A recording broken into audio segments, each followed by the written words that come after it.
জামায়াতে ইসলামও গতকাল রাতে একটা 5 তারকা হোটেলে তাদের নির্বাচনী ইশতেহার ঘোষণা করেছে। বেশ সাজানো গোছানো ছিল ইশতেহারটি, যদিও ইশতেহার নেয়ার মধ্যে বেশ সমালোচনাও হয়েছে। আমি একটা খুব ইন্টারেস্টিং একটা সমালোচনা দেখলাম প্রথম আলো পত্রিকায়।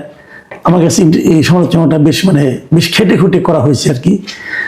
মিস্টার নাদিম মাহমুদ নামে একজন গবেষক, উনি দেশের বাইরে থাকেন, উনি এই সমালোচনাটা করেছেন। এটা একটু আপনাদের বলি সমালোচনাটা কেমন ছিল।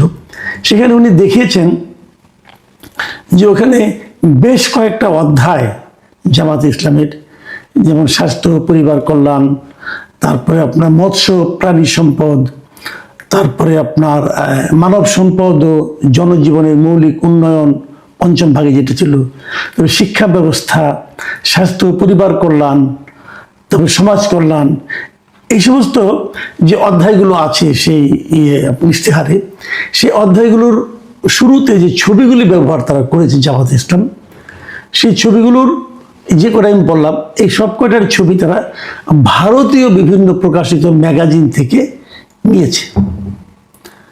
ভারতের কোনো না কোনো অনুষ্ঠানে এরকম একটা ছবি হয়েছিল, ভারতের কোনো না কোনো অনুষ্ঠানের যে সুভেনির ছিল সেখানে এই ছবিগুলি ব্যবহার করা হয়েছিল।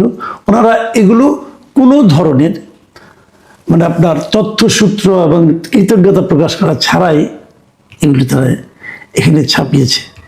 এটা এক ধরনের চর্যবৃত্তি আপনি বলতে পারেন, এক ধরনের চুরি করেছে। নিজেদের ইশতেহার প্রকাশের সময় এই ধরনের চুরি তাদের কেন করতে হলো, এটা আমার কাছে বোধগম্য নয়। এবং এখানে প্রত্যেকটা জায়গায় যেখানে নারীর ছবি আছে, একটাতে দেখা যাচ্ছে একজন লেডি ডাক্তার একজন নারীর একটা বাচ্চা মেয়েরকে স্টেথোস্কোপ দিয়ে দেখছেন, এবং তারপর আরেক জায়গায় দেখা যাচ্ছে যে গার্মেন্টস শ্রমিকরা কাজ করছেন। যে নারীর যে ছবিগুলি দেখা আছে, জামাতের যারা লিডার আছেন, মহিলা লিডার, নারী লিডার, এবং জামাত যেহেতু পর্দা প্রথায় বিশ্বাস করে তারা পর্দা দিয়ে চলে, কিন্তু এখানে হিজাব ছাড়াই নারীদের ছবিও দেখলাম। ওখানে যেভাবে ছিল ভারতের ওই ছবিটাতে, তারা হুবহু সেটা এখানে জাস্ট মেরে দিয়েছে।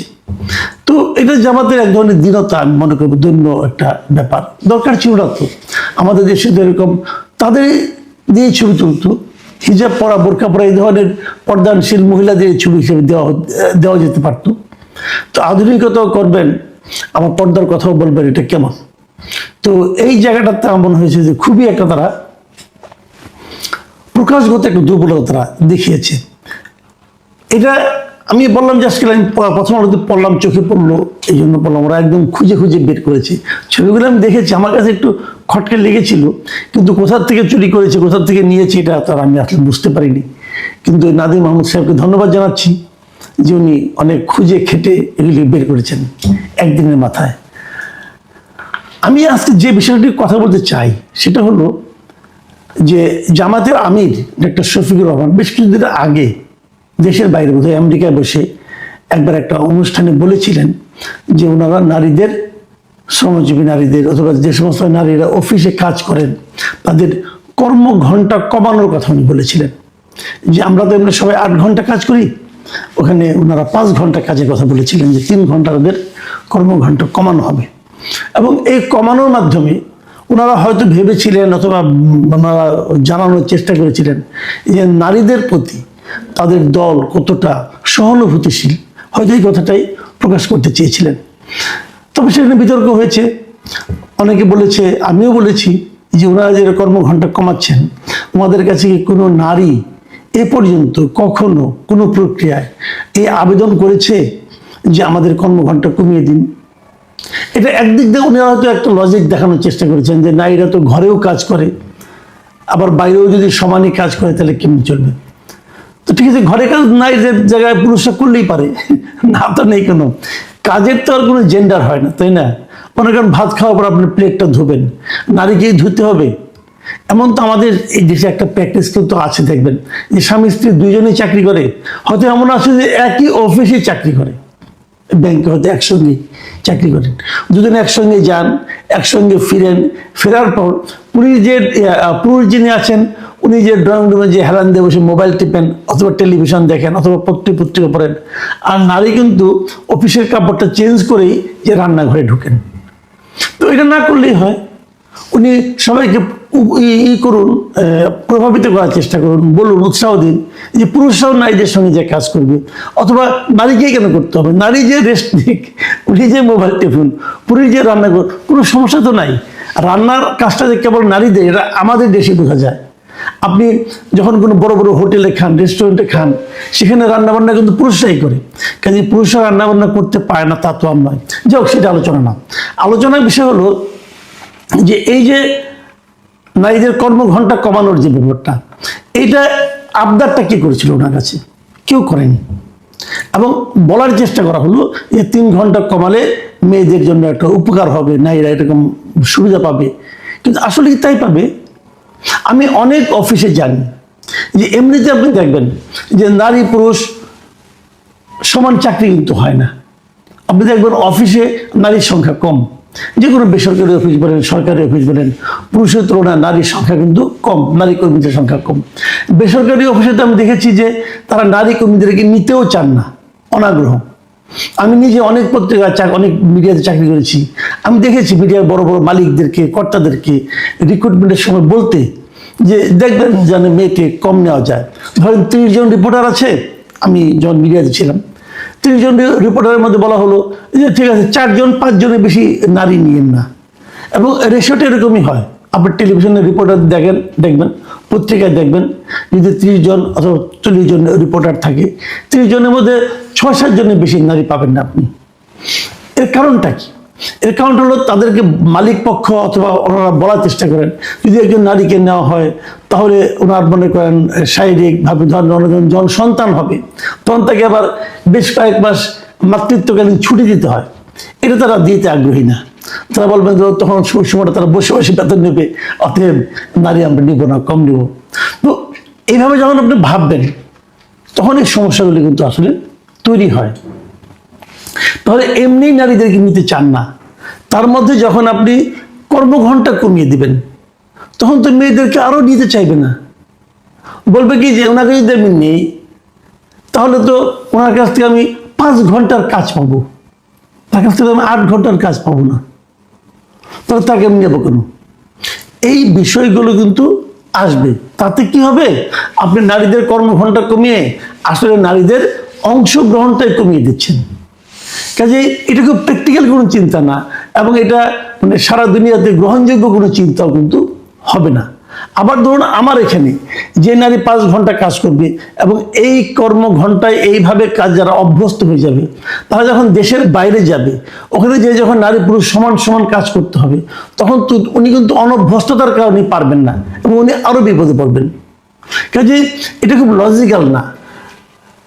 যাই হোক, এই জামাতে ইসলামের যে আপনার ইশতেহার গতকালকে প্রকাশিত হয়েছে সেখানে কিন্তু নারীদের এই কর্মঘণ্টার বিষয়ে কোনো কিছুই বলা হয়নি, বরঞ্চ নারীদের জন্য বিভিন্ন প্রজেক্টের কথা বলা হচ্ছে। তো যখন বলা হয়নি এটা হয়তো অনেকে ভাবতে পারেন এটা একটা স্বস্তির খবর, কিন্তু না, এটা স্বস্তির খবর নয়। এই ইশতেহার প্রকাশ অনুষ্ঠানেই জামাতের আমির যখন বক্তব্য দিয়েছেন তিনি আবার সেই নারীদের কর্মঘণ্টা কমানোর বিষয়টিকে সামনে নিয়ে এসেছেন। উনি বক্তৃতা দেওয়ার সময় সে কথাটা বলেছেন।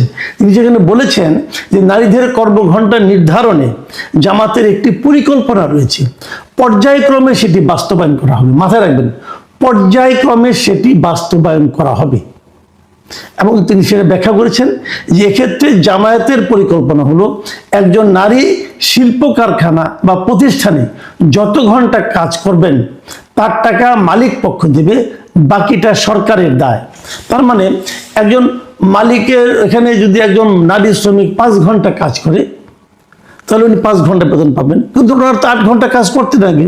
এই যে বাকি যে 3 ঘন্টা এটা সরকারের দায়। মানে কি? তাহলে সরকার তাকে দিবেন নারীকে। যদি উনি ক্লিয়ার করেন নাই, উনি সরকারের দায় বলেছেন, বললাম সরকারি এটা নারীটাকে আরো 3 ঘন্টা টাকা দিলেন, তাহলে নারীটা হয়তো চলে গেল, কিন্তু এর মাধ্যমে ওই প্রতিষ্ঠান কি নারী শ্রমিক নেওয়ার জন্য আগ্রহী হবে? হবে না। এটা হবে একটা জটিল সমস্যা। আর যদি এটা একটা বিপ্লবী এবং যুগান্তকারী পদক্ষেপ হয়েই থাকে তাহলে ওনারা এটাকে ওনাদের ইশতেহারে আনলেন না কেন? ইশতেহারে কেন আনলেন না? আনেননি কারণ ওনারা ভেবেছেন এটা ইশতেহারে আনলে হয়তো একটা বড় বিতর্ক হতে পারে এবং এটা ডকুমেন্টেড একটা বিষয় হয়ে যাবে, তখন সেটা নিয়ে যে বিতর্কটা হবে সেই বিতর্কটা হয়তো তারা ফেস করতে পারবে না। কিন্তু বলার আনন্দে উনি বলে দিয়েছেন যে এটা পর্যায়ক্রমে হবে।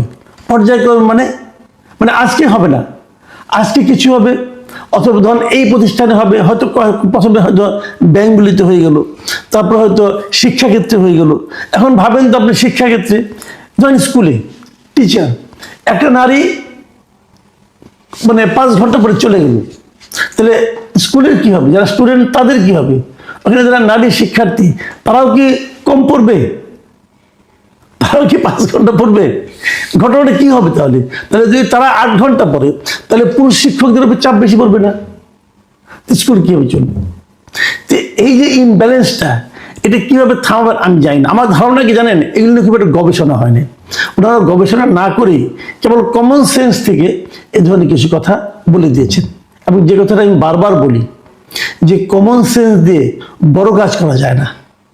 কমন সেন্স অবশ্যই গুরুত্বপূর্ণ, কিন্তু আপনি যখন রাষ্ট্রীয় কোনো একটা সিদ্ধান্ত নেবেন, সমাজের জন্য যখন একটা দীর্ঘস্থায়ী সিদ্ধান্তে যাবেন, তখন কমন সেন্সের উপর নির্ভর করেন না।